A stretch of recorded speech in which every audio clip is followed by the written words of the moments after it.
Well, it's that time of year where we get snow, and we've got some, but you need to make sure that you, when you're outside sledding and doing the fun things, that you dress properly and have some safety tips. Joining us today in person, we've got Josh Unterbrink and Kayla Monfort. They're co-directors of Activate Allen County, and with some tips. So thanks for coming today, you guys. Thanks for having us. And Josh is ready to go, too, with all his gear on. So let's start out, I guess, with dress. How to dress properly when you go outside, because it's fun to go out, but you got to dress right. Yeah, it's great. We have our cold weather coming. It looks like we have a cold front coming through, so it's perfect timing for Josh to be modeling all the proper wardrobe, starting with, of course, covering your fingers and obviously getting some heavy boots on to cover your feet. We don't want to have frostbite. Obviously, I want to make sure that we're protecting our hands. Also, having our ears and head covered is really important. A lot of heat escapes through the head, so making sure that we're bundled up. The less skin exposed, obviously, the better. So we really do want you to make sure that you're dressing from head to toe, covering as much as possible. Even if you have some goggles, some ski goggles would be potentially a good thing to keep your eyes and more your nose covered as well.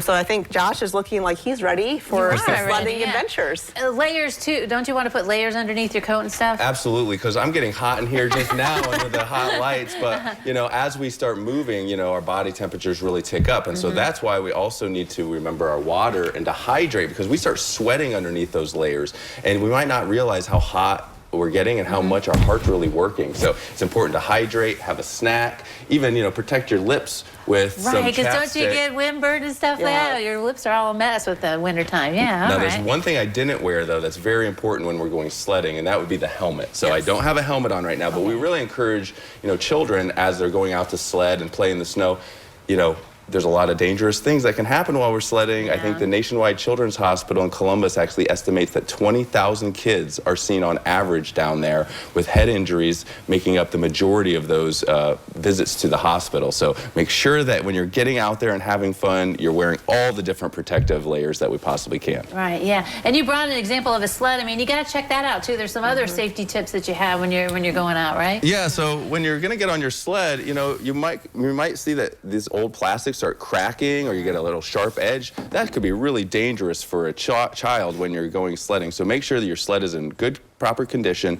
And when you're going down a sled, kids need to sit on it, not lay on their bellies with their heads going down the hill.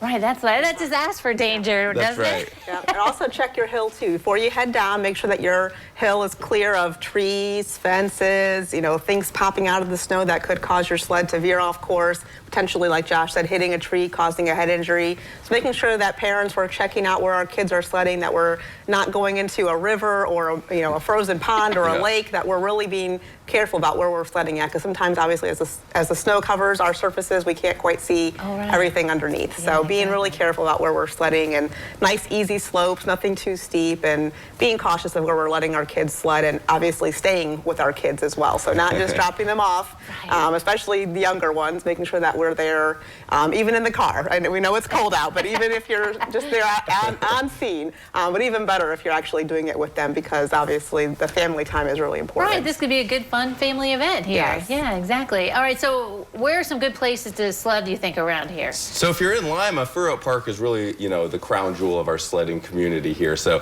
there's a great big hill at Fur Oak Park, and then there's some smaller hills for the littler ones. But I really like the reservoirs too, you know, from Williams to Bressler to Metzger Reservoir. Our community has some great reservoirs that are great for people to get out there and enjoy some sledding.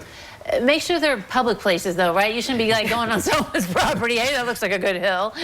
Yes, I definitely want to make sure that you're doing public hills. There's also some great places in Bluffton and Delphus as well. There's some sledding hills outside of the city, so make sure you check out those. And really, you should be looking at all the, check out all the hills. Right. Spend a couple days out there with the snow and see what one's your favorite. Yeah, and you know, it's important to get out, even though it's snowing, even though it's cold. Like you said, you can bundle up and dress properly and still enjoy it outside, right? And keep active. Yeah, we definitely don't want the winter blues to hit where you feel like you have to stay inside and not get out and be active. So as long as you're dressed appropriately, have your safety in place in terms of a proper sled and a helmet, and that we're really keeping a close eye on our kiddos. It's really a fun activity to be out in the community sledding. You might meet some neighbors and new friends out there, and it's better to be out and about than in. Keeping ourselves active even through the winter months is really important.